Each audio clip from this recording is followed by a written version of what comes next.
How to use the FlightLink app with your Lightspeed Zulu 3 headset. Once you have paired your iPad to the Zulu 3, you can now record everything that's coming through your intercom system on the FlightLink app. So just hit this button right here and it will start recording.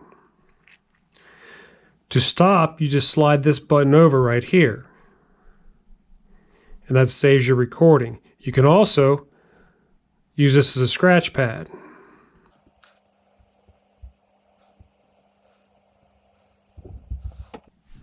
You can save this scratch pad by hitting this button up here, and it's saved to your library.